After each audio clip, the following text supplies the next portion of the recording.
প্ৰাচীন অসমৰ শালস্তম্ভ ৰাজবংশ।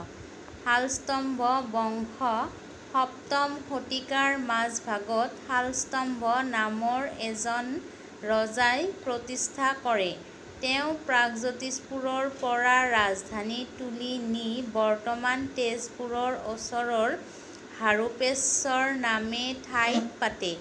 এই বংশৰ ৰজাসকলে আনুমানিক ৬৫০ খ্ৰীষ্টাব্দৰ পৰা ৯৯০ খ্ৰীষ্টাব্দলৈ ৰাজত্ব কৰিছিল। শালস্তম্ভৰ পিছৰ পৰা ত্যাগসিংহ পৰ্যন্ত মুঠ ২১জন ৰজাই কামৰূপ ৰাজ্য ৰাজত্ব কৰিছিল।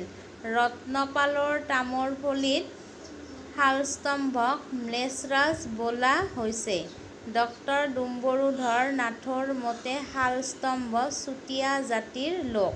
কিন্তু এই বংশৰ ৰজাবিলাকে নিজকে ভগদত্তৰ বংশধৰ বুলিহে পৰিচয় দিয়ে। এই বংশৰ পতনৰ পিছত পাল ৰাজবংশৰ ৰজাই কামৰূপ ৰাজ্য ৰাজত্ব কৰিছিল। শালস্তম্ভ বংশৰ ৰজাসকল ক্ৰমান্বয়ে হ'ল শালস্তম্ভ, বিজয় বা বিগ্ৰহস্তম্ভ, হৰ্ষদেৱ বা হৰ্ষবৰ্মন, বলবৰ্মন, প্ৰালম্ভ বা শালম্ভ, হৰ্যবৰ্মন, বনমালা বৰ্মাদেৱ, জয়মালা বা বীৰবাহু, বলবৰ্মন তৃতীয়, একেবাৰে শেষৰজন হৈছে ত্যাগসিংহ। থেংকছ ফৰ ৱাচিং।